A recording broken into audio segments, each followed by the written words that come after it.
So good afternoon, everybody. Well done for getting to this point of the day. I'm Shaun Rowark, Associate Director for Healthcare Data Analytics at NICE. And a really good thing about today, actually, is a lot of people have been speaking about NICE and how you kind of view what we do as something that's good, and also then try and monitor whether that happens in practice. So I'm going to speak about something a little bit different about what NICE does in terms of how we use some of this data to inform the development of our products being guidelines, and particularly today, health technology assessment. So who are NICE? I think most people seem to know who we are, which is really a good benefit for me. But our kind of tagline is we help practitioners and commissioners get the best care to people fast while ensuring value for the taxpayer, so getting good stuff, is it worth the money? And how do we do this? We produce different pieces of guidance, make sure we focus on what matters most, and we try to encourage the uptake of best practice to improve the outcomes for everybody. Importantly, we do a rigorous independent assessment of complex evidence for new health technologies. Health technologies, traditionally, we are talking about medicines. So when NICE evaluate a medicine, if we say yes to that medicine, that should be available on the NHS within 3 months' time, unless you live in Scotland, and we don't apply in Scotland, so it's fine. But yes, that's kind of what I'm going to talk about today. How do we use some of that data to inform some decision-making about those assessments of technology appraisals? So we speak about this kind of data as real-world evidence. We have the real-world evidence framework that Laurie kindly referenced. And so you get some real-world data, so like medicines data, and you convert it into that evidence. And how are you going to use some of the evidence for what NICE might do? So you might use it to look at patient or user experiences. Really important for technology appraisals to characterize the disease pathway and look at kind of some of those interesting outcomes. Thinking about what a lot of people today have been talking about, the uptake and impacts of what our medicines are saying and how they're being used in practice. How we might want to generalize trial results. So trial results, as most people will know, are in the kind of the perfect patient, if you like. So all things being equal, there's nothing else wrong with them except for the condition that you're interested in. So how can we make those trial results more generalizable to the populations we're interested in?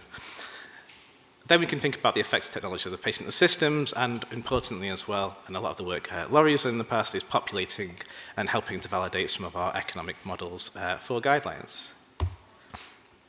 So NICE are in a unique position in that not only do we do our own analysis of data to inform what we do, we also get submitted loads of it by the pharmaceutical companies who are interested in getting their technologies appraised by us. So look at 22 to 23, we have all these different instances of when real evidence, so evidence using real world data, be that medicines, be that other type of stuff for RDB, has been discussed by our committees and has kind of been accepted by our committee. So these are the types of things we're seeing are being submitted to us. So using it to estimate comparative intervention effects, which I'll talk about a bit more in a minute, describing the cost and resource use, describing failure rates, get low down the list in terms of where things become a bit more difficult.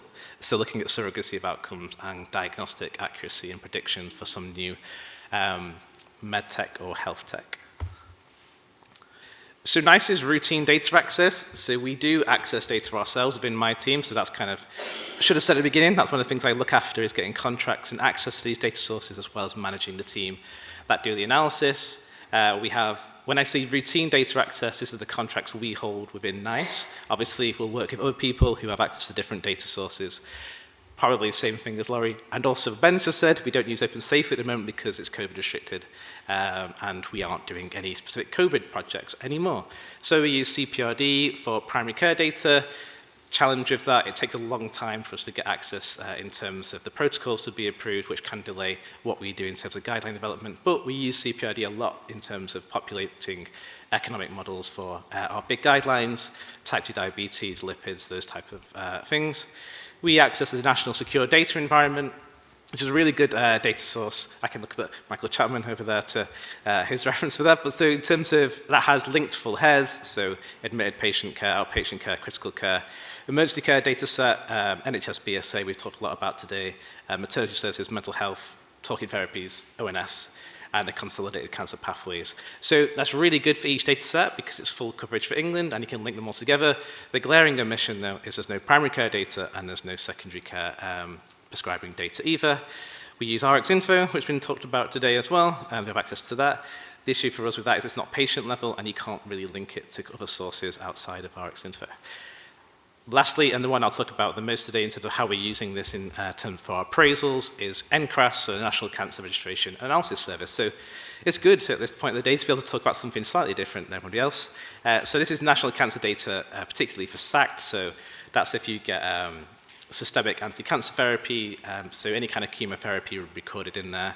You also get other bits like cancer registrations and radiotherapy data sets. The challenge with NCRAS is it's highly restricted how you use this data. So I'd say of all of these, it's probably the most difficult to get hold of at the moment.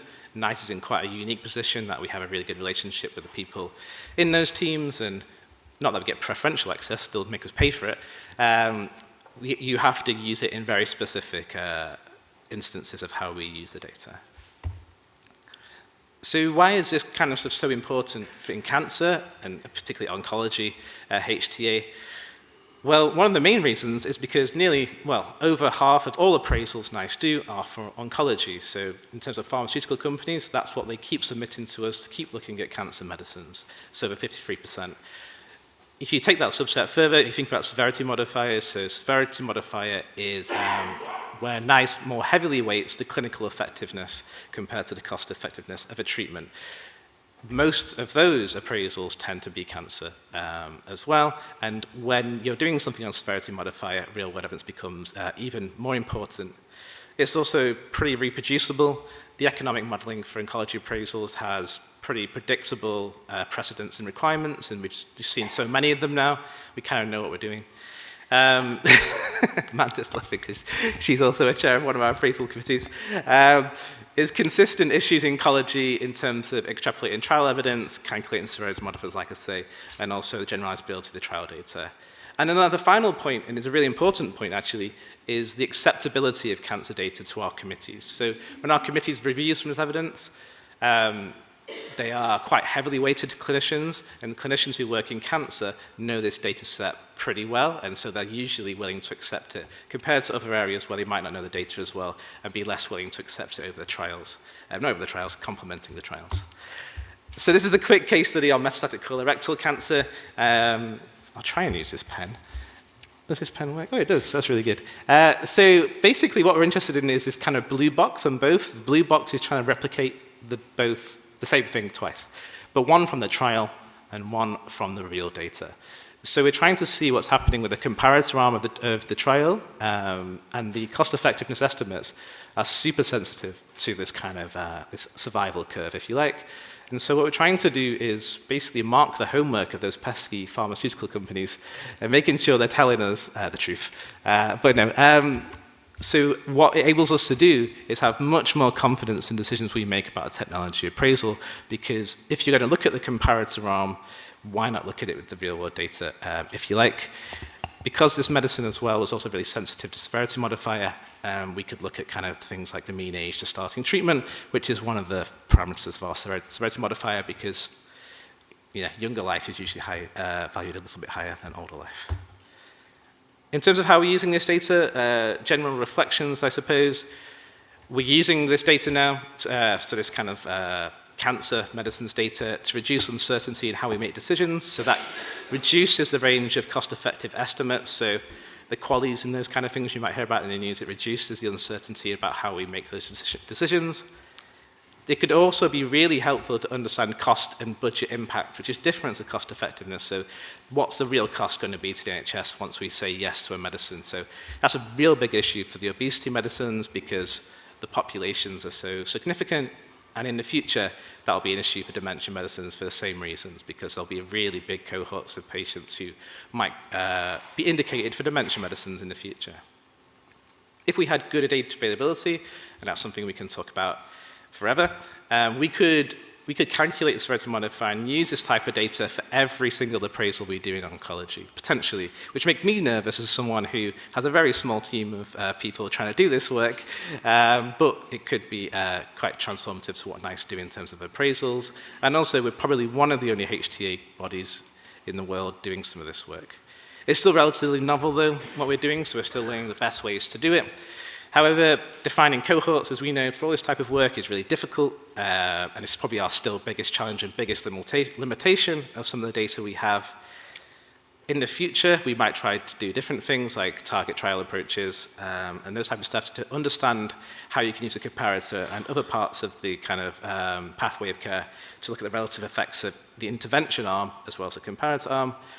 And as we do this more often, we learn about scenarios where it's not very helpful. For example, when the comparator is quite new, it's very difficult to do. Medicine's data tomorrow, how that'll be so good. How can we try and improve things before we inform the discussion in a second? Get full coverage, so cover all settings, community and secondary care at least, and also oncology and tertiary care would be my kind of shout. Get all the medicines in there, highest cost medicines for rare diseases, high cost impact medicines and cancer medicines, fully link them to outcomes, which should be really easy. I can't believe we got to the end of the day and we haven't mentioned HDRS, but yeah, single point of access, HDRS, addressing the issue of indication, and then think about AI. And then for next year, how do we solve the issue of health tech? Nice one.